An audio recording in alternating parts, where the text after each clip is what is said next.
Saint-Esprit ne se trompe pas. Depuis le matin, pour ceux qui étaient là dès le début, il y a une aspiration à quelque chose de glorieux, à quelque chose de puissant, à quelque chose de surnaturel. Et c'est ça l'aspiration pour ceux qui étaient même à la prière de vendredi. C'est la conduite que Dieu a donnée et c'était la soif de tout le monde qui priait. Cela veut dire que si tu es là ce matin, le Seigneur veut faire quelque chose dans ta vie. Et toi qui écoutes, le Seigneur veut faire quelque chose. Ce ne sont pas des sens, c'est la puissance de Dieu. Et c'est la volonté de Dieu. Nous sommes réunis dans la présence de Dieu. Il en est conscient. Nous avons prié pour être dans sa présence. Et c'est un privilège d'être l'instrument qu'il va utiliser. Et je prie que cet instrument soit utilisé par son Esprit Saint. Il se sert de l'instrument qu'il veut. Il se sert même d'animaux. Donc il ne se sert pas de moi parce que je suis quelque chose. Même si j'étais quelque chose, c'est lui qui m'a créé. Donc il n'y a rien dont je puisse me glorifier. Tout lui appartient. Donc ce matin, donc, écoutez sa parole. Que le Saint-Esprit se serve de son serviteur, de tout ce qu'il est, pour communiquer sa grâce. Et que ce soit sa parole que vous écoutiez. Qui nous donne l'intelligence spirituelle pour comprendre ce qu'il veut nous communiquer ce matin. Parce qu'il y a quelque chose qu'il veut nous donner. Il veut nous communiquer quelque chose de spécial. Nous sommes en train de partager sur la vie de Christ. Et aujourd'hui, nous allons comprendre que la vie de Christ est une vie de confiance. Et Dieu, dans sa sagesse infinie, a voulu qu'un membre de la divinité puisse descendre, s'enfermer dans un corps humain pour être le modèle qu'il attend de l'homme. Le premier homme avait échoué. Il a envoyé un autre homme. Et il a vaincu. Et nous avons besoin de comprendre que Jésus menait une vie de foi. C'est très compliqué de comprendre cela. De comprendre en même temps l'humanité de Jésus et sa divinité. Mais nous avons besoin de savoir qu'il s'était dépouillé de sa divinité. La Bible nous dit dans Philippiens chapitre 2 que dès le commencement, il était de condition divine. Dès l'origine, il était de condition divine. Et il n'a pas cherché à profiter de son égalité avec Dieu. Mais il s'est dépouillé lui-même. Il s'est dépouillé lui-même. Il a pris la condition du serviteur. Il s'est rendu semblable aux hommes en tout point.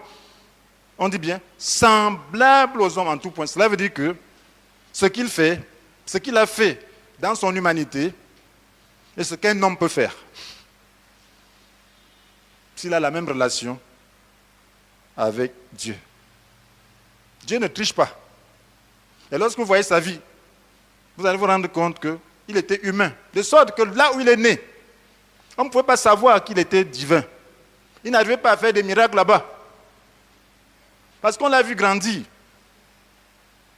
On dit, mais c'est le fils de Joseph. Donc il dépendait de Dieu, comme toi et moi. Il s'est rendu semblable à tout point. Et tout montrait bien, tout en lui montrait qu'il était bien un homme. Ça veut dire qu'il était fatigué, il pouvait se reposer.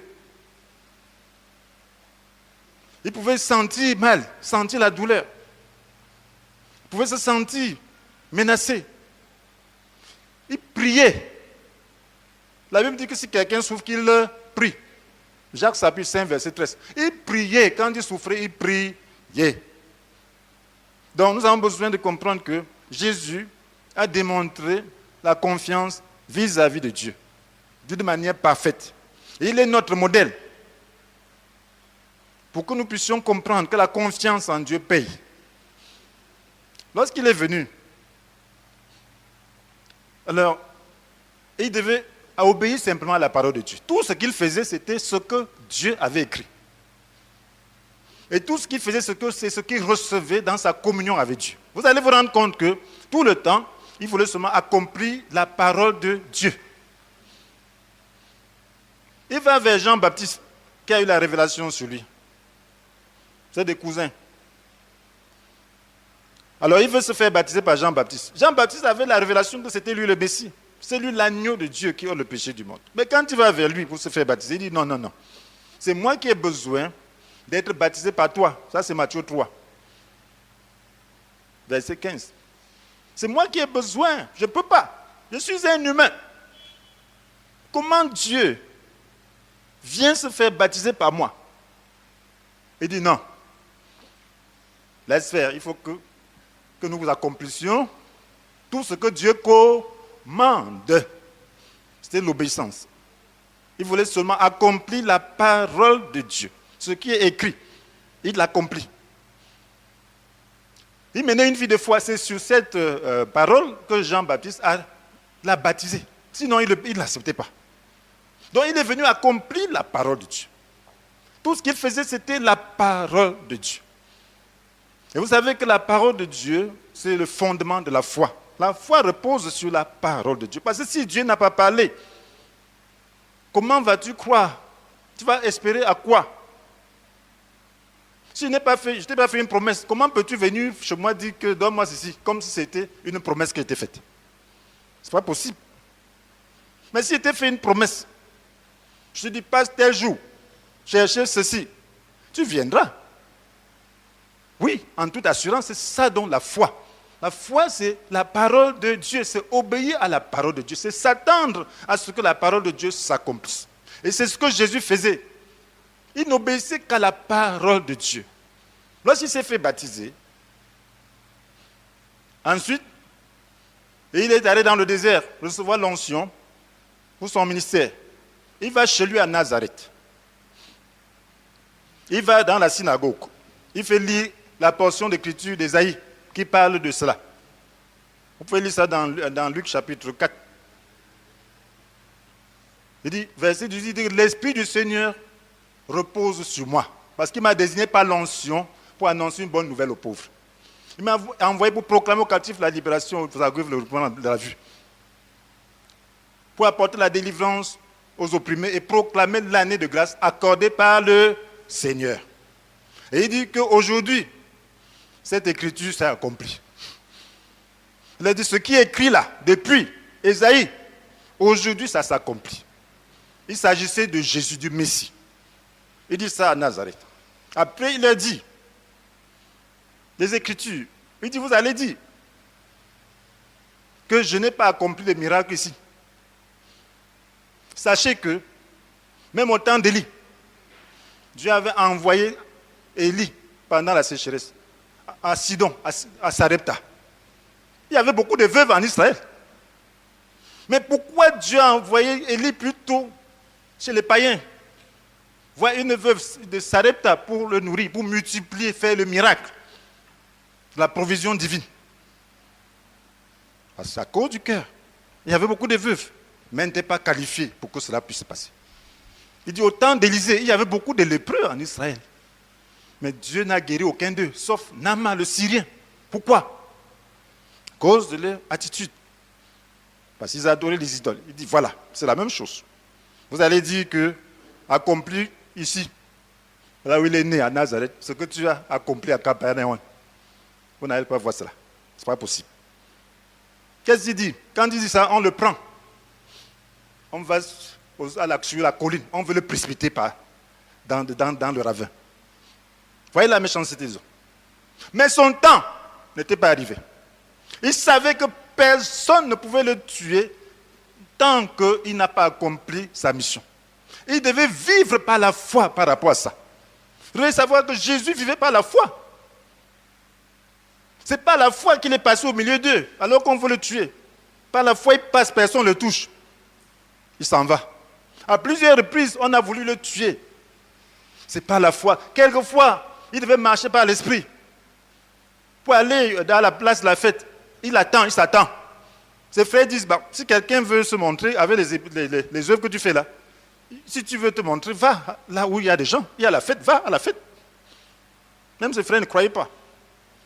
Il dit, votre temps est toujours là, mais le mien n'est pas encore là. On l'attendait à la fête. Mais il a suivi l'esprit. Il n'est pas parti le premier jour ou le deuxième, il est parti vers la fin. Parce que tout le monde voulait le tuer. On voulait l'attraper, le tuer.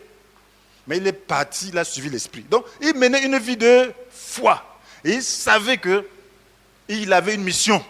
Tout était écrit sur lui. Il devait mourir sur la croix. Mais les gens voulaient le tuer avant le temps. Ce n'était pas possible. C'est la même foi que nous devons avoir.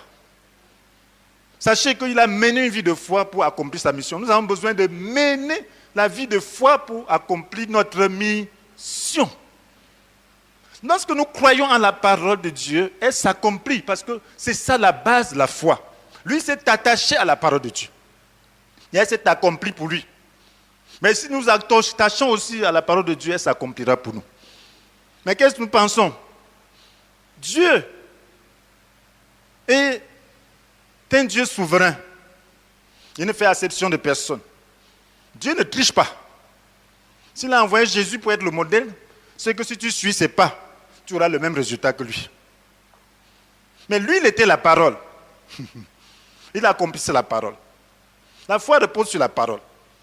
Sa foi était totale parce que lui-même était la parole. Amen. Oui. Maintenant, nous avons besoin de nous approprier la parole de Dieu. Parce que la foi vient de ce que l'on entend, né du message qu'on entend. Amen. Romains 10, verset 17. Donc, lorsqu'on entend le message, il y a 4 situations. C'est ce que Jésus nous dit. Il y a la situation des gens qui ne comprennent pas. Ils entendent, mais ils ne comprennent pas. Il y a la situation des gens qui comprennent pour un moment. Ils n'ont qu'une foi passagère. Il y a la situation des gens qui comprennent, mais dont le cœur est partagé. Il y a la situation de ceux qui comprennent avec un cœur entier. Voilà, c'est ceux-là qui porteront du fruit. 100 pour 1. Une parole qui tombe peut porter 100 fois le fruit.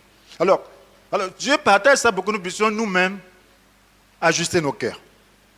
Donc, l'efficacité de la foi dépend donc de l'attitude de nos cœurs, de notre attitude. Comment abordons-nous la parole de Dieu? Est-ce que nous avons la foi passagère? Dans Luc chapitre 8, c'est ce que Jésus dit.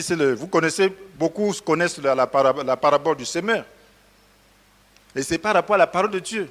Un semeur qui sort pour s'aimer, qui répand sa graine, il y a une partie qui tombe sur le sol, le bord du chemin, on piétine, et les oiseaux viennent ramasser. C'est celui-là qui écoute la parole, mais qui ne comprend pas. Il ne comprend pas. Vous pouvez venir à l'église. Vous allez voir des gens qui viennent à l'église.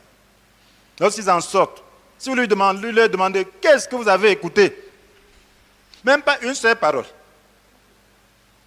Même pas un aspect de tout ce qu'on a dit. Donc on a passé depuis peut-être 2 heures. Que ce soit dans la coordination, soit de la prédication. Il n'a rien reçu. Parce qu'il n'a rien compris. Vous allez voir certains qui viennent dans des églises, qui écoutent. Mais tu ne peux pas te dire que voilà la parole que j'ai entendue. Mais il peut dire beaucoup de choses sur les églises, mais il ne dira pas un seul message qu'il a entendu. Pourquoi? Parce que quand tu ne comprends pas, dès que tu sors, tu veux un peu analyser, c'est la pensée des autres que tu reçois. Tu vas recevoir plutôt la pensée des autres sur l'église. Et c'est ça qui va rester enlevé. On dit que le malin enlève, le diable enlève cela. Et là, puisque la foi repose sur la parole de Dieu, tu n'auras pas de foi. La Bible nous dit, retenez bien Romains chapitre 10, verset 17. La Bible nous dit, dont la foi naît du message que l'on entend. Romains 10, verset 17. La foi naît du message que l'on entend. Et ce message, c'est celui qui s'appuie sur la parole du Christ. Et ce message, c'est celui qui s'appuie sur la parole du Christ. Ça naît du message. Donc cela veut dire que si tu as la foi, pendant qu'on est en train de prêcher ainsi, alors la foi va naître en toi. Si ton cœur est ouvert. Pour que la foi puisse naître en toi, il faut que ton cœur soit ouvert. Et à travers le message qui est en train d'être donné, parce que cela s'appuie sur la parole du Christ, si ton cœur s'ouvre, tu auras la foi. Si tu veux avoir la foi, ouvre ton cœur. Ne sois pas quelqu'un qui ne comprend pas. Demande au Saint-Esprit, donne-moi la compréhension. Parce que si tu ne comprends pas, si tu sors de là, tu n'auras plus rien. Mais seulement si tu dis à Dieu, je veux comprendre. Alors ça veut dire que la foi va naître dans ton cœur. Parce que la foi, ça vient de la semence de la parole. C'est la parole qui sème la foi. Cette parole est donnée à nous tous là. Mais elle peut germer dans un cœur et ne pas germer dans un autre. Ça dépend donc de notre attitude. Et lorsqu'elle germe dans un cœur, la parole de Dieu est vivante et efficace. Donc c'est elle qui agit. Le but de cette parole s'accomplira dans ton cœur si tu l'accueilles. Mais si tu ne l'accueilles pas, ça ne pourra pas marcher. Donc les choses de Dieu, ce n'est pas la force, c'est la compréhension. Et c'est l'action. On prie par rapport à cette compréhension. Parce que tu peux demander à Dieu ce qu'il ne t'a pas promis. Donc tu dois avoir la certitude intérieure de ce qu'il a promis. Et c'est la parole qui agit pour produire cela. Donc il y a donc la foi passagère. Donc il y a des gens qui n'écoutent que dans leurs émotions. C'est sa graine qui est tombée sur la pierre. La pierre a peu de terre et n'a pas d'humidité. Donc lorsque la semence tombe là, ça croît rapidement. Mais lorsque le soleil se lève, ça n'a pas de racines, il n'y a pas d'humidité, la plante sèche. Ceci parle donc de quelqu'un qui n'a qu'une foi passagère. C'est quelqu'un qui écoute, il est plein de joie. Lorsque la parole sort là, il est content, il comprend. Mais il n'est pas prêt à enfoncer les racines. Il n'est pas prêt à s'engager entièrement. Parce qu'il y a cet engagement. Il n'est pas prêt à être constant. Lorsque maintenant survient peut-être une critique, une persécution par rapport à sa foi, alors il cède, il abandonne. Lorsque les gens le critiquent, tu vas déjà avec ces gens-là. Il abandonne. Il commence, la parole là est noyée. Il ne veut plus persévérer. Ou lorsque Dieu veut maintenant mettre sa vie en ordre, il abandonne. Donc, ça, c'est la foi d'un moment. Parce que la foi, la vérité est un ensemble. C'est d'abord une semence. Tu ne connais pas entièrement. Donc, lorsque tu la reçois avec joie, il y a des aspects que tu ne comprends pas. Mais ce qui est important, c'est qu'il faut être disposé à obéir à la vérité autant que tu la découvriras. Voilà le cœur qui a des racines. Voilà le cœur qui a la terre. Mais si tu n'es pas prêt à faire face aux difficultés, alors ta joie ne sera que d'un moment. Mais si tu es prêt à faire confiance au Seigneur dans toutes les situations, alors c'est différent. Donc il y a la foi passagère. Donc la parole que tu écoutes doit être vraiment l'encre de ta foi. Elle ne doit pas changer dans ton cœur, dans toutes les situations. C'est ce que le Seigneur veut. Alors, il n'y a pas vraiment de foi lorsqu'il n'y a pas d'épreuve. C'est l'épreuve qui détermine vraiment si on a la foi ou pas. Parce qu'une foi qui n'est pas passée par l'épreuve, on ne peut pas savoir si elle est juste passagère ou pas. C'est dans l'épreuve que la foi se confirme, que la foi se raffine.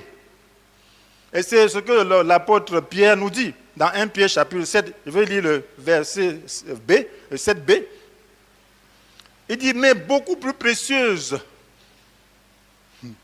que l'or périssable est la foi qui a résisté à l'épreuve. Mais beaucoup plus précieuse que l'or périssable est la foi qui a résisté à l'épreuve. Ah. Vous savez ce qu'on appelle l'or raffiné? Les gens recherchent de l'or raffiné.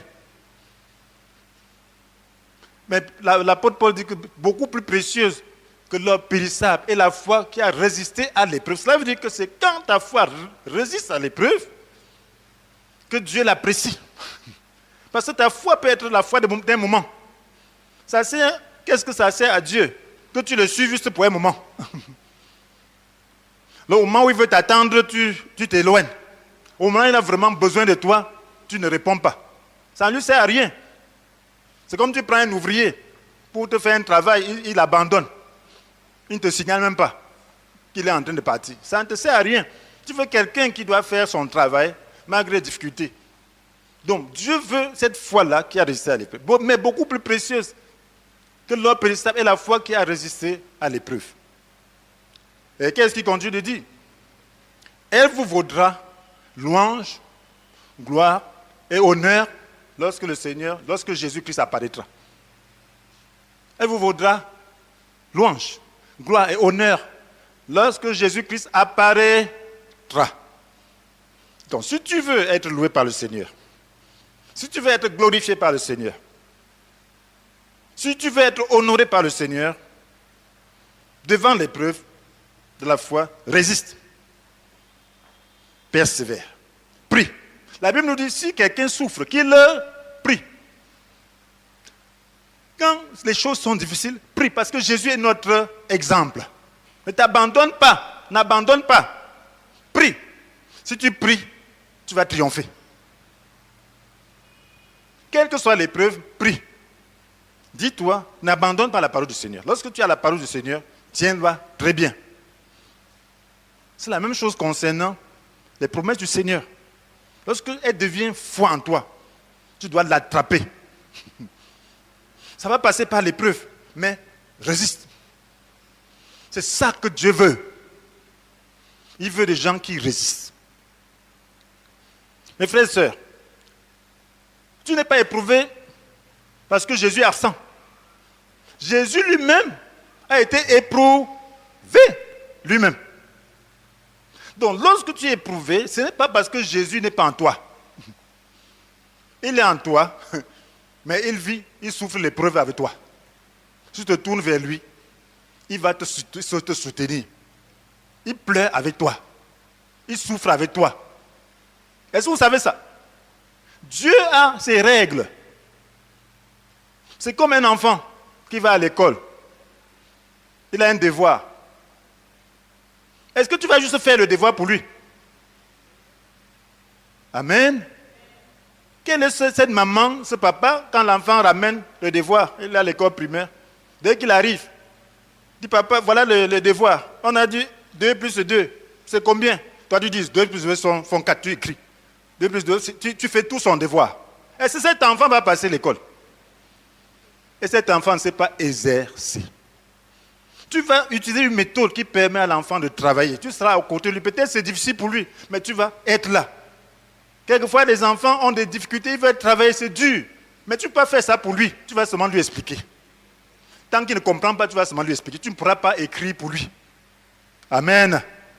C'est la même chose. Jésus est là. Lorsque notre devoir est là, d'épreuve, il ne peut pas écrire pour nous. Non, il ne peut pas. Il peut nous encourager, nous montrer comment faire. Il peut même pleurer avec nous. Mais il ne fera jamais pour nous. Parce que c'est pour nous. Il a fait sa part. Il est passé par ses épreuves. Est-ce que vous pouvez savoir? Il y a 2 semaines, on priait ici. Lorsqu'on parle de la vie de Christ, c'est quelque chose de terrible.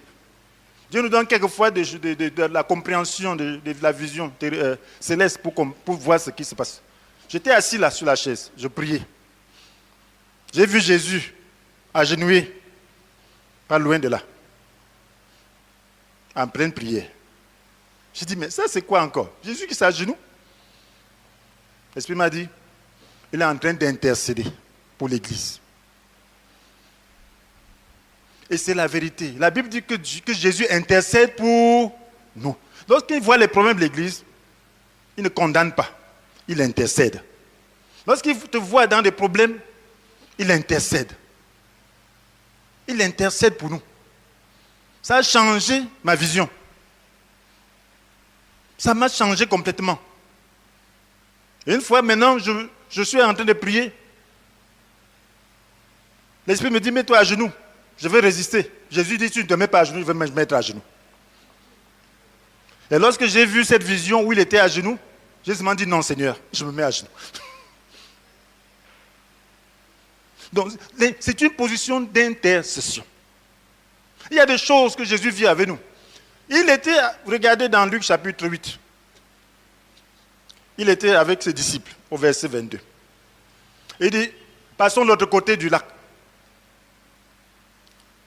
verset 22. Passons de l'autre côté du lac.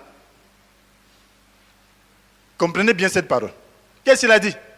Passons de l'autre côté du lac. Nous sommes ensemble. Il était d'un côté. Il dit maintenant passons de l'autre côté. Maintenant, il faut emprunter la barque. La barque. Pendant qu'il prend le large, il est fatigué, il s'endort profondément. Voilà maintenant le vent qui se lève sur le lac, soulève les flots qui s'abattent sur la barque. La barque est remplie d'eau. Et les pêcheurs, les disciples, plusieurs étaient des pêcheurs. Ils savaient ce que c'était. Jésus dormait, il regarde comme ça, Jésus dort. Et puis la barque, ils sont en train de se noyer, de faire naufrage. Jésus dort. Ah, est-ce que Jésus est dans ta vie? Amen. Il y a des moments où ta vie est en train de faire naufrage, mais il dort. Amen. Il fait comme s'il ne voit pas. C'est comme si cette parole dort. Pourquoi? Il dort. Est-ce que la barque peut noyer Jésus? Ça peut le noyer? Et si Jésus est là, les disciples peuvent être noyés. Ils ont reçu quelle parole? Passons de l'autre côté du lac. Amen. Passons de l'autre côté du lac. Est-ce que cette parole ne va pas s'accomplir? Alléluia. Alors, il voulait que les disciples croient que lorsque je dis passons de l'autre côté du lac, ça veut dire qu'on va de l'autre côté du lac. Même s'il y a tempête, même s'il y a quoi, on est en train d'aller de l'autre côté du lac. Notre vie a des problèmes. Il y a des moments, il y a des tempêtes où notre bac est rempli d'eau. Nous pensons que nous sommes en train de mourir. Ils ont réveillé Jésus brutalement. Jésus, maître, nous sommes perdus. Nous sommes perdus. Cri de détresse. Quand Jésus se lève, qu'est-ce qu'il fait? Il parle au vent, il parle au flot. Tout revient au calme. Et qu'est-ce qu'il leur dit? Où est votre foi? Vous avez mis l'autre foi où? Où est votre foi? Pourquoi les cris de détresse? Est-ce que j'ai dit, allons nous noyer? J'ai dit, allons de l'autre côté du lac. Et vous pensez que ma parole n'a pas d'autorité? Moi qui ai créé les cieux et la terre par la parole, elle n'a pas d'autorité. Vous devrez simplement faire ce que j'ai fait. Dire que vent. Jésus a dit qu'on va à l'autre côté du lac. Il est là. Respectez-le. Flot. Jésus a dit qu'on va à l'autre côté du lac. Respectez-le. Le Créateur est là. Laissez-le se reposer. Ne le perturbez pas. Amen. C'est ça la foi. C'est pour ça, après ça, ils ont demandé, apprends-nous à prier. Comme Jean-Baptiste a appris à ses disciples. Ils comprenaient qu'il y avait un problème, ils ne savaient pas prier. Parce qu'il y a des choses que Dieu ne fera pas à ta place. Ce n'est pas Jésus qui va prier à ta place. Ce n'est pas Jésus qui va dire au vent, arrête. Au flot, arrête. Il t'a donné son nom. La Bible dit qu'il nous a donné le nom qui est au-dessus de tout nom. Afin qu'au nom de Jésus, tout être s'agenouille dans le ciel, sur la terre, jusque sous la terre. Et que chacun déclare Jésus est Seigneur. Même le vent doit déclarer Jésus est Seigneur. Même les flots doivent déclarer Jésus est Seigneur. Même la maladie doit déclarer Jésus est Seigneur. Même les démons doivent déclarer Jésus est Seigneur. Même les circonstances doivent déclarer Jésus est Seigneur. Jésus est Seigneur. S'il est dans ta vie, même s'il dort, tu veilles. Il t'a donné son nom. Laisse-le tranquille, qui se repose. Qu'est-ce qui a réveillé quelqu'un qui est fatigué, brutalement, avec cri de détresse, on est en train de mourir, on est en train de mourir.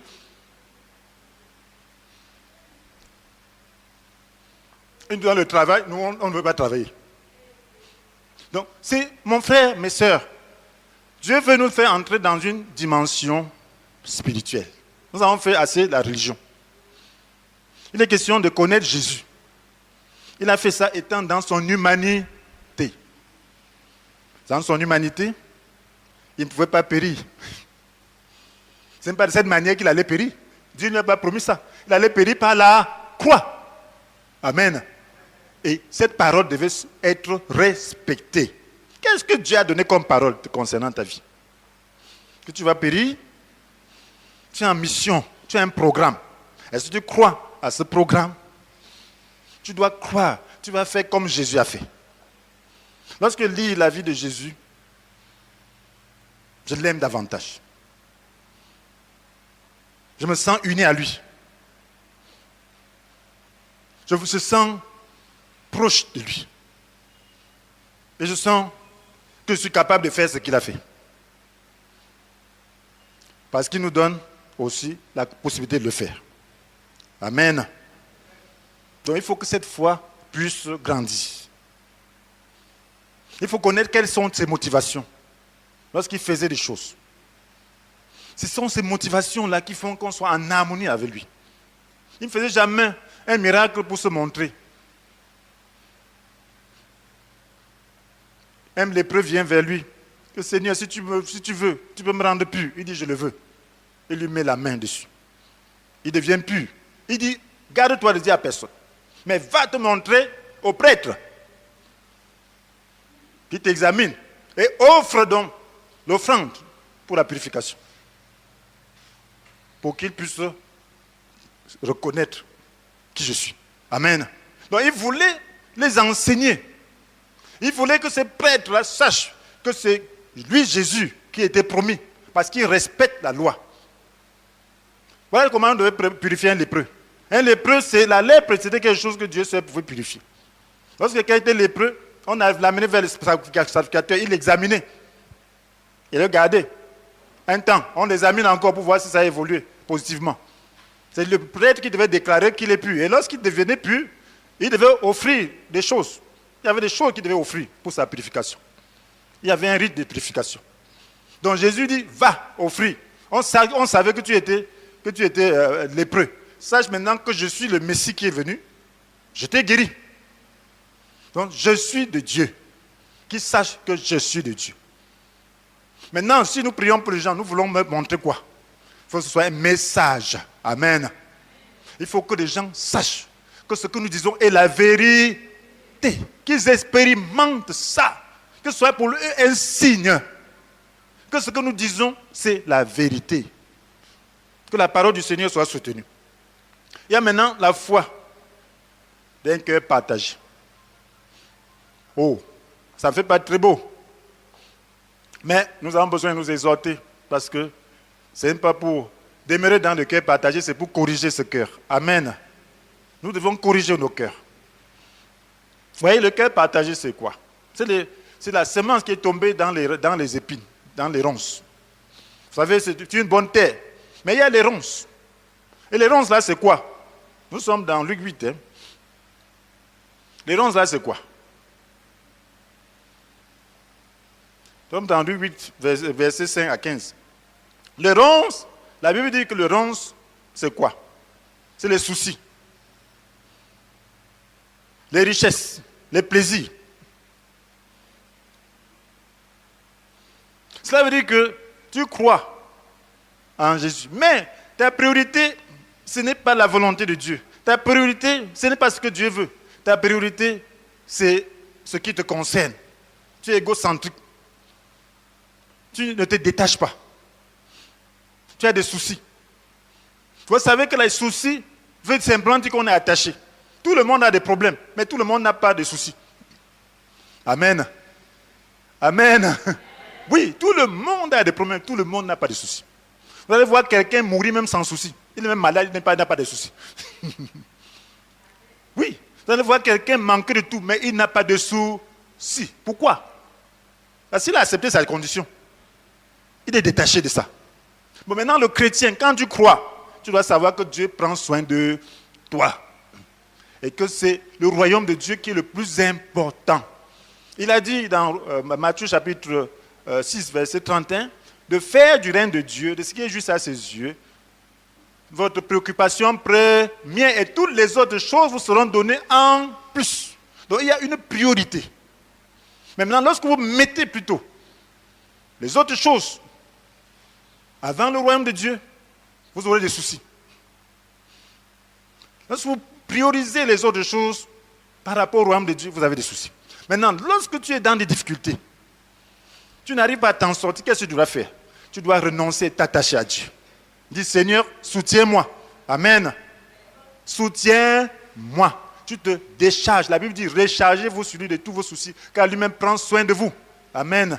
Tu ne dois pas t'attacher à ça, comme si c'était ça qui faisait la vie. La vie vaut mieux que ça, que ces choses-là. Alléluia. La vie est plus importante. Si Dieu te donne la vie, ça veut dire que c'est plus important. Et il a promis qu'il va te donner ça.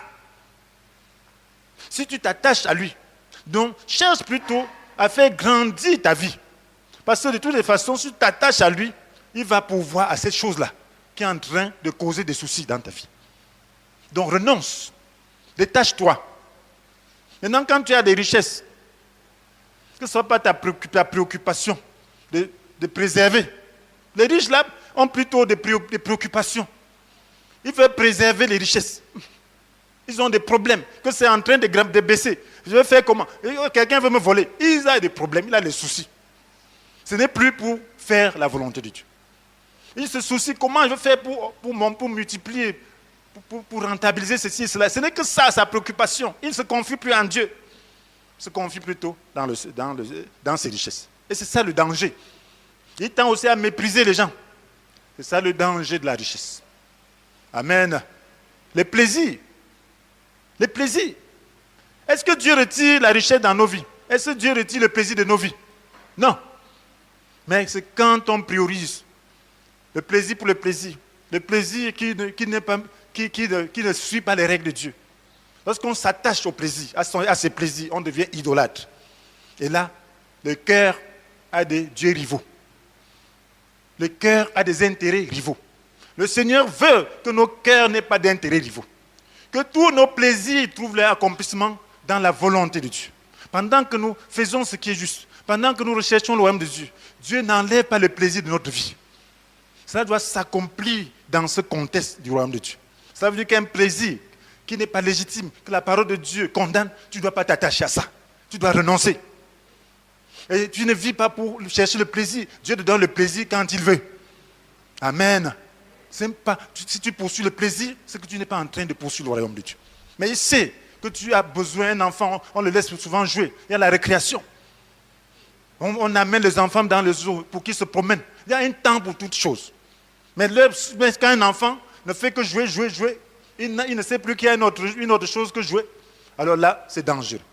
C'est la même chose. Lorsque tu es chrétien, tu n'es pas là pour chercher ton plaisir. Tu es là pour satisfaire le cœur de Dieu. Si tu te plais à satisfaire le cœur de Dieu, Dieu va satisfaire le tien. Il va te donner tous les plaisirs dont tu as besoin. Amen. Frères et sœurs, je ne suis pas en train de mentir. Ce que je dis, c'est ce qui est vrai. Dieu te connaît. Dieu sait ce qui est bon pour toi. Ceux qui sont en communion avec Dieu, qui laissent Dieu les diriger, Dieu ne les laisse jamais comme des prisonniers. Il y a un temps pour toutes choses. Il fait de bonnes choses dans leur vie. Il fait de bonnes choses dans leur vie. Il t'envoie te promener. Oui, pour un instant, pour te libérer un peu ta tête. Est-ce qu'il ne connaît pas tout ça?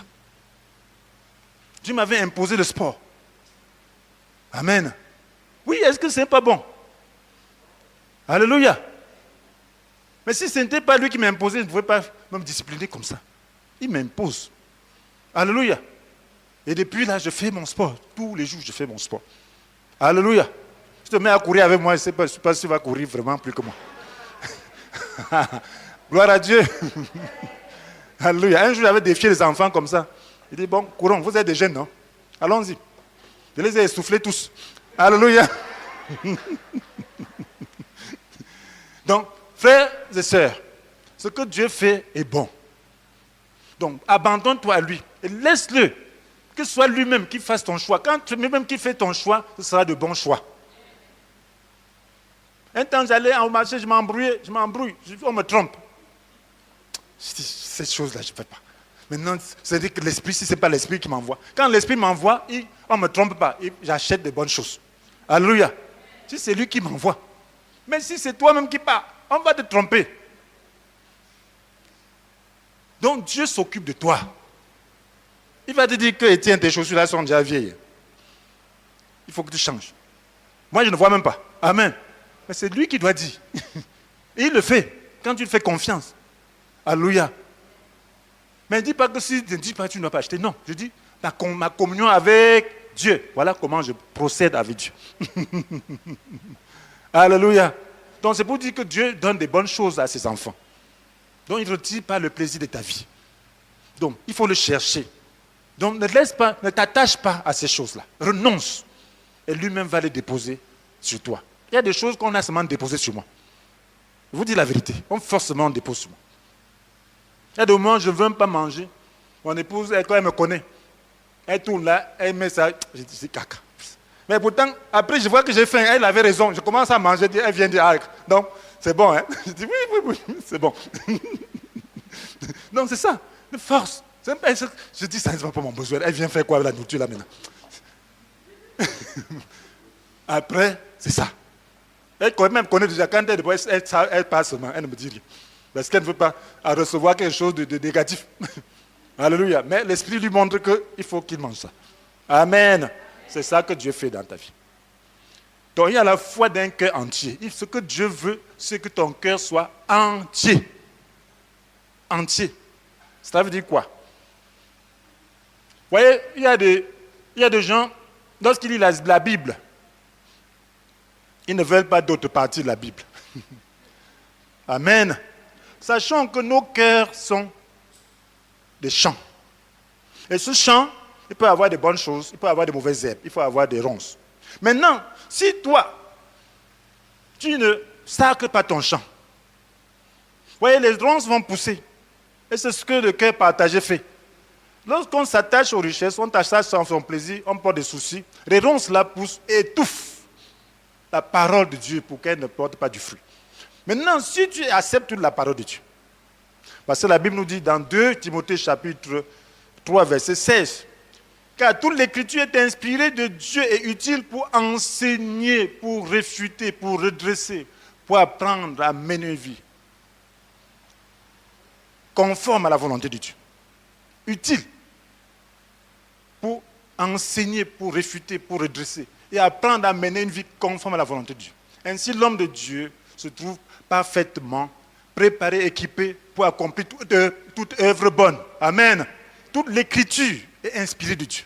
Cela veut dire que lorsque tu dis la Bible, tu dois ouvrir ton cœur à toutes les parties, à son message essentiel. Il y a des gens, si on enseigne, ne s'enseigne pas, comment ils vont faire pour prospérer, avoir des richesses? Ils ne lisent, ils ne suivent pas. Si on ne dit pas comment il faut faire, qu'ils regardent seulement leur vie, bref, ils ne suivent pas. Dans la Bible, ils ont leurs versets, ils vont seulement chercher ça, ils ne cherchent pas. Aucun verset qui s'attaque aux ronces dans leur cœur. Alors, ces ronces-là vont sortir comment? Parce que seule la parole de Dieu peut détruire les ronces de ton cœur. Seule la parole de Dieu peut sacrer ton champ. Parce que la Bible nous dit dans Hébreux 4, verset 12, que la parole de Dieu est vivante et efficace, plus tranchante que toute épée à double tranchant, pénétrant jusqu'au plus profond de l'être, jusqu'à atteindre à l'esprit, jointure et moelle. Elle juge les dispositions et les pensées du cœur. Amen. Donc, c'est ça qui va tailler. Si tu n'ouvres pas ton cœur pour que cette parole taille les ronces, taille les soucis, taille les richesses, taille l'orgueil, taille tout ça, alors ça va pousser ensemble et détruire. Et c'est ça la foi d'aujourd'hui, où les gens sont désarçés, sont déformés. Ils ne se laissent pas tailler. Ils ne veulent pas écouter la vérité. Ils lisent la Bible quand ça touche, d'accord, ça c'est pour les bébés, ça c'est pour j'ai déjà dépassé ça. Alors qu'il est plein de ronces. La parole n'a pas d'effet dans son cœur. Ça a déjà étouffé et ils ne peuvent plus être libres. Ils sont déjà retenus par les ronces. La parole ne peut pas marcher. Donc, voilà pourquoi il faut s'ouvrir à la vérité. Ce n'est pas facile. Quand on taille, c'est bon. Pas facile, n'est-ce pas? Ton taille, ça tranche. On dit atteindre âme et esprit. Ça veut dire que ça touche tes émotions. Tes émotions se sentent. Ah, il faut céder. Ça touche ton esprit. Ça touche ton esprit. Ça sépare les deux. Pour que tu puisses reconnaître ce qui est de la chair et de ce qui n'est pas de la chair. Que tu puisses reconnaître quels sont les soucis et ce qui n'est pas des soucis. Et lorsque tu reconnais cela maintenant, tu prends parti. Tu dis maintenant, je soumets cela. Je refuse ça dans ma vie. Que Saint-Esprit aide-moi. Tu pries par rapport à ça. Et maintenant, tu as autorité sur cela. Là, la parole de Dieu prend vie et produit du fruit. Parce que la Bible nous dit, dans Romains 8, verset 13, si vous vivez à la manière de l'homme livré à lui-même, vous allez mourir. Mais si par l'Esprit vous faites mourir les mauvaises actions que vous accomplissez dans votre cœur, dans votre corps, vous allez vivre. Amen. Donc, il faut donc que la parole sépare et que tu vois ce qui est ronce, que tu vois ce qui est souci, pour pouvoir faire mourir ça par l'Esprit. Que tu prennes position pour dire que Seigneur, je m'abandonne à toi, délivre-moi de ceci. Et là, ça va porter du fruit dans ta vie. Mes frères et sœurs, c'est très important. Sachons donc que la parole de Dieu rencontre nos cœurs. Et il y a 4 dispositions possibles. Il y a ceux qui écoutent avec un cœur fermé. Donc, ils ne comprennent pas. Parce qu'on comprend la parole de Dieu pas seulement avec l'intelligence naturelle, mais on comprend avec l'intelligence spirituelle. Parce que la Bible dit que c'est l'Esprit de Dieu, qu'on ne peut pas connaître ce qui est de Dieu si ce n'est l'Esprit de Dieu. Or, nous avons reçu non l'Esprit du monde, mais l'Esprit même qui vient de Dieu. Afin que nous puissions comprendre les bienfaits que Dieu nous a accordés par grâce. Tu ne peux pas comprendre les bienfaits que Dieu t'a accordés sans l'Esprit de Dieu. Donc, quand tu vas écouter, dispose-toi que l'Esprit de Dieu te permette de comprendre. L'Esprit de Dieu est donné au cœur. Quand on vient à l'église, si on est bien disposé, l'Esprit de Dieu est répandu. On a prié que l'Esprit de Dieu se manifeste. Et la parole est esprit et vie. Elle doit toucher. Maintenant, celui qui ne s'ouvre pas, n'aura pas cet effet, il ne comprendra pas.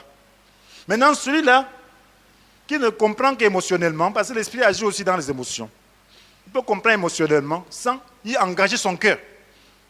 Là, ce sera la foi d'un moment. Lorsqu'il y aura moindre épreuve, alors cette personne ne pourra pas résister.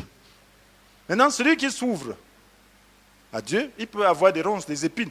Mais s'il tient à ces choses, s'il tient à ses soucis, parce que lorsqu'on vient à l'église, voilà pourquoi on dit, lorsque vous venez à l'église, déchargez-vous. Amen. Déchargez-vous, quel que soit le problème que vous avez, adorez Dieu. Si tu es ouvert, si tu veux vraiment faire toute la volonté de Dieu, ce n'est facile pour personne. Jésus lui-même l'a démontré qu'il fallait qu'il prie lui-même. Amen. Ne dis pas c'est facile pour moi. Amen. Mais c'est facile par la foi. Il y a des moments où je prie pour vaincre mes propres émotions. Amen. Oui, je dois accepter la croix. Mais ce n'est pas tout le temps. Mais il y a des épreuves où il faut prier pour vaincre. Mais je me dispose. Je dis, Seigneur, je peux aller encore où? Ce n'est qu'à toi seul. Je t'ai choisi, je me donne entièrement à toi. C'est ce que tout chrétien doit faire. Jésus lui-même l'a fait. Devant la croix, ce n'était pas facile. Mais il a prié pour avoir le courage. C'est la même chose. Devant notre croix, ce n'est pas facile. Nous devons prier pour avoir le courage. Donc si nous nous disposons pour que l'épée de Dieu tranche par sa grâce, alors nous aurons des cœurs purs. Et la parole de Dieu portera du fruit. Non seulement elle nous donnera l'abondance de vie que le Seigneur nous accorde, mais elle nous donnera aussi tous les bienfaits que le Seigneur a pour nous. Il y a les bienfaits de la croix. À la croix, il a porté toutes nos maladies. Amen. À la croix, il a porté toutes nos malédictions. À la croix, il a porté tous nos péchés. Voilà tous les bienfaits. La parole de Dieu nous apporte tout ça. L'Esprit de Dieu nous apporte tout ça. Donc si nous ouvrons nos cœurs, nous aurons la grâce. Nous aurons tout ce qu'il y a. Tout ce qui est nécessaire. Et apprenons à nous tenir sur la parole. Qu'est-ce que la parole de Dieu dit concernant telles choses? Confions-nous en elle. Rassurons-nous simplement que nous ne attachons pas aux choses, que nous attachons plutôt à Dieu. Et activons la parole de Dieu pour parvenir au résultat qu'elle donne. Amen. Gloire à Dieu. Ce matin, je ne serai pas long. Et je voudrais simplement maintenant lancer l'appel à quelqu'un qui vient dans la maison de Dieu et qui demeure cette terre-là, ce sol qui est dur, qui ne comprend rien. Il n'a jamais donné sa vie au Seigneur. Ou, lorsqu'il a donné sa vie, il n'a pas pu résister dans l'épreuve. Lorsque l'épreuve arrive, il se rebuffe. Et puis, il ne parvient pas à triompher. Ce matin, tu as compris que tu as besoin de triompher. Ou peut-être, tu laisses seulement des ronces pousser. Ça a poussé jusqu'à ce que tu ne te contrôles plus. Et tu veux vraiment que le Seigneur puisse raser, faire table rase dans ta vie. Ce matin, si tu veux vraiment que le Seigneur agisse dans ta vie, alors tu vas prier. Si tu sais que tu n'as pas cette foi qui résulte d'un cœur entier, alors prie là où tu te trouves. Et toi qui n'as jamais accepté le Seigneur dans ta vie, jusqu'à percer, jusqu'à dépasser les épreuves, tu vas prier avec moi. Tu vas dire, avec confiance et avec engagement, tu vas dire, Seigneur Jésus, Seigneur Jésus, j'ai compris que tu as marché par la foi ici-bas. Que tu as marché par la foi ici-bas. Je m'engage à te suivre. Je te reçois dans mon cœur. Pardonne-moi mes péchés. Délivre-moi du pouvoir du mal. Donne-moi le privilège de devenir enfant de Dieu. Seigneur Jésus, je veux être ce cœur entier, ce sol fertile, où ta parole germe, produit du fruit à 100 pour 1. Seigneur, viens dans ma vie. Transforme-moi. Merci pour ta présence. Merci parce que dans l'épreuve, tu me soutiendras. Seigneur, donne-moi la grâce de vaincre la tentation. Seigneur, je m'abandonne à toi. Amen. Amen. Verset à mémoriser. Romains chapitre 10, verset 17. Romains chapitre 10, verset 17. 1 Pierre chapitre 1, verset 7. 1 Pierre chapitre 1, verset 7. 2 Timothée chapitre 3, verset 16 à 17. 2 Timothée chapitre 3, verset 16 à 17. 1 Pierre chapitre 1, verset 7b, deuxième partie de 1 Pierre. 2 Timothée chapitre 3, verset 16 à 17. Nous allons chanter un chant. Le Seigneur me conduit que je vais prier pour vous. À chanter un chant, je crois. Et si tu crois, Jésus avait dit à ses disciples, vous êtes purs à cause de la parole que vous avez entendue. Si maintenant cette parole, tu l'as écoutée avec un cœur entier, alors sûrement tu es pur. Et le Seigneur veut faire quelque chose dans ta vie. Je ne sais pas quel est ton problème. Je ne sais pas dans quelles conditions tu es venu. Quelles sont tes circonstances. Mais le nom de Jésus est élevé au-dessus de tout nom. Et aujourd'hui, ce nom va s'élever au-dessus de tous tes problèmes. Ça peut être un problème de santé. Ça peut être un problème d'oppression. Ça peut être un problème conjoncturel. Ça peut être un problème, je ne sais pas, familial. Oui, le Seigneur veut résoudre ton problème ce matin. Tu es dans sa maison. Sache que c'est lui. Sache que c'est ta foi. Sa parole sera prononcée sur toi. Nous allons chanter, je crois. Et si tu crois, lève-toi, tu chantes. Et nous allons prier. Je crois en Jésus. Je crois qu'il est le Fils de Dieu.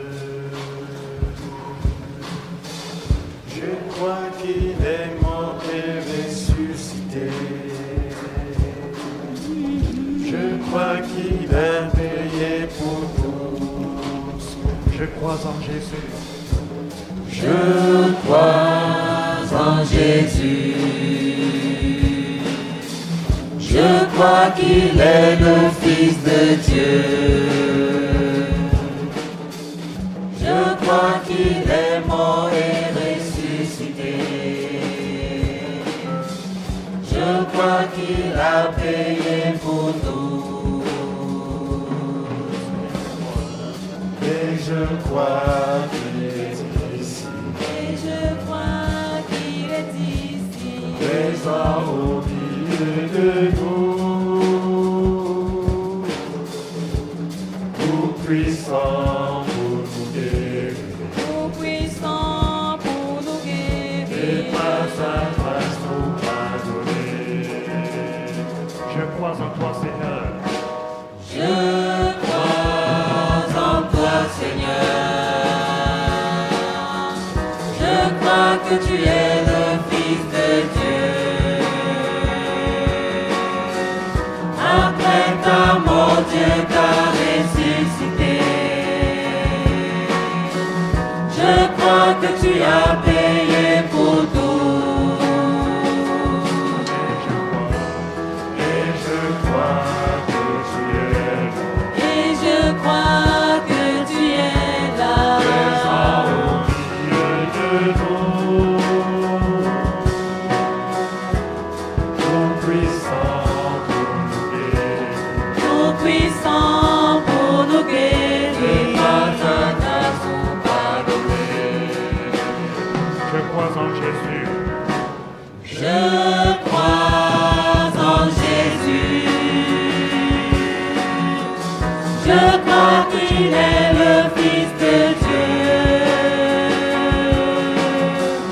Je crois qu'il est mort et ressuscité. Je crois qu'il a payé pour tout. Et je crois qu'il est ici, Et je crois qu'il est ici, présent au milieu de nous,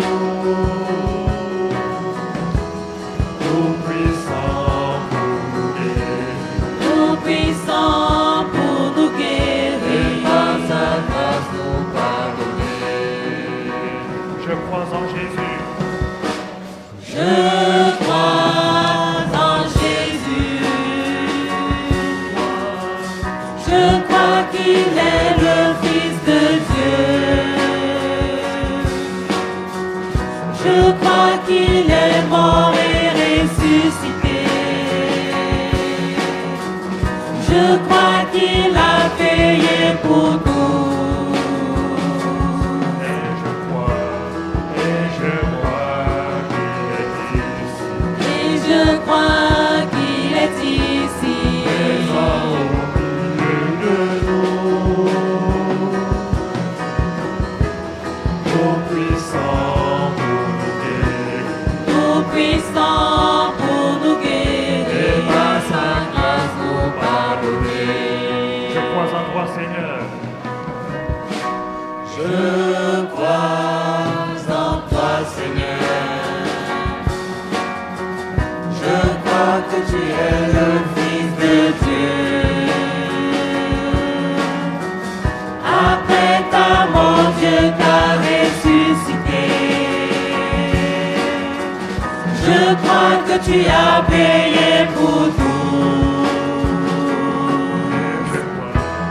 Et je crois que tu es là, Et je crois que tu es là, au milieu de nous, tout puissant pour nous guérir, tout puissant pour nous guérir. Par sa grâce nous pardonner. Nous avons fait une grande confession. Maintenant, nous allons mettre en pratique ce que nous avons vu. Je ne sais pas la tempête qui s'est levée dans ta vie. Je ne sais pas quelle est la tempête. Ça peut être la tempête de la maladie. Ça peut être la tempête conjoncturelle. Ça peut être la tempête, je ne sais pas, du péché. Ça peut être la tempête, je ne sais pas, de la disette. Ça peut être la tempête de quelque nature que ce soit. Maintenant, tu dois t'élever maintenant contre cette tempête. Au nom de Jésus. Jésus a donné le nom qui est au-dessus de tout nom, afin qu'on s'en serve. Tu n'as pas besoin de réveiller Jésus maintenant. Je suis là de sa part. Je suis là pour prononcer les paroles qui viennent de lui. Je suis là, il se sert de ma bouche. Et toi aussi, si tu as Jésus, tu dois utiliser ta bouche. Maintenant, nous allons prier. Quelle est la tempête qui se lève dans ta vie? Tu vas commander toi-même d'abord à cette tempête-là, de cette terre, au nom de Jésus. Tu vas commander à cette tempête de maladie. Tu vas commander, arrête. Muselle-toi, arrête. Au nom puissant de Jésus, la parole de Dieu me donne l'autorité. Jésus m'a dit, qu'à la croix, il a porté toutes mes maladies. Jésus m'a dit, qu'à la croix, il a porté mes malédictions. Jésus m'a dit, à la croix, il a porté tous mes malheurs, tous mes maux. Et maintenant, je ne dois plus souffrir de ces maux. Parce que Jésus les a portés, ce n'est plus juste que je les porte. Maintenant, en son nom, je commande à cette tempête, au nom puissant de Jésus, au nom de cette terre, au nom de Jésus, d'arrêter. Je commande à ces flots d'arrêter. Les flots là qui veulent à ma vie, qui en veulent à ma vie. Je vous commande maintenant d'arrêter au nom puissant de Jésus. Maintenant, tempête de maladie. Tempête de maladie. Quelle que soit votre nature, que vous soyez de nature démoniaque, que vous soyez de nature naturelle, je commande maintenant, au nom de Jésus, le nom de Jésus qui est au-dessus de tout nom. Oui, par ces blessures, nous avons été guéris. Je commande maintenant à toute forme de maladie, que ce soit maladie anatomique, je commande maintenant, au nom puissant de Jésus, à ces maladies, au nom de Jésus, de libérer. Libérez, soyez détruits au nom de Jésus. Soyez détruits au nom de Jésus. Au nom de Jésus, toute forme d'oppression, oppression physique, oppression spirituelle. Je commande maintenant à ces oppressions de cesser au nom puissant de Jésus, par le nom qui est élevé au-dessus de tout nom. Je commande maintenant à toute forme de paralysie, au nom de Jésus-Christ. Cessez, au nom de Jésus, cessez, au nom de Jésus, cessez. Je commande maintenant à toute forme de puissance spirituelle, au nom de disette.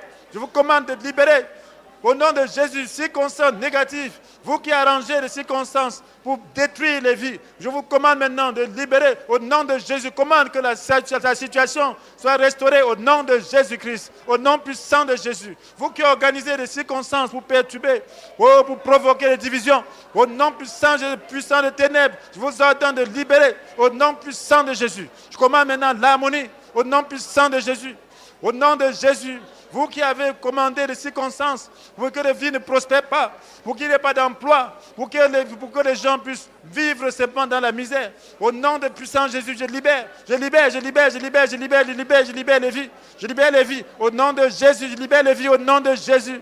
Vous qui avez bloqué les situations des uns et des autres, je vous commande maintenant de libérer. Puissant de ténèbres derrière ces situations, je vous commande de libérer au nom puissant de Jésus. Au nom puissant de Jésus. Oh Seigneur Jésus, nous t'adorons parce que Seigneur, en ton nom, les esprits nous sont soumis. Tu nous as donné le pouvoir de marcher sur les serpents, les scorpions et d'écraser toutes les forces de l'ennemi sans que rien ne puisse faire du mal. Maintenant, nous marchons sur les serpents, les scorpions. Au nom de Jésus et toutes les œuvres de ténèbres, nous écrasons dans des vies au nom puissant de Jésus, afin que ton peuple prospère, pour donner gloire à ton nom. Oui, glorifions le Seigneur. Dites au Seigneur, glorifie-toi dans ma vie. Dis au Seigneur, tu veux le glorifier par ta vie. Tu veux le glorifier par ton corps. Tu veux le glorifier par tes finances. Tu veux le glorifier par ta vie. Tu veux le glorifier par tes circonstances, par ton travail. Dis-le lui. Seigneur, je prie maintenant. Oui, que tout ce qui nous appartient te glorifie. Que toute notre vie te glorifie. Tu veux le glorifier par un corps saint. Tu veux le glorifier par un corps saint. Tu veux le glorifier par les moyens financiers. Tu veux le glorifier par les moyens financiers. Tu veux le glorifier par la sécurité qu'il t'accorde. Oh Seigneur, sois glorifié. Sois élevé. Sois élevé. Sois élevé. Sois élevé. Sois élevé. Sois élevé. Sois élevé. Sois élevé. Sois élevé. Sois élevé. Dans toutes ces circonstances, et que Seigneur, la gloire te revienne. Sois glorifié, Seigneur, sois sanctifié. Au nom puissant de Jésus. Oh Seigneur, est-ce que nous pouvons acclamer le Seigneur qui est glorifié dans nos vies?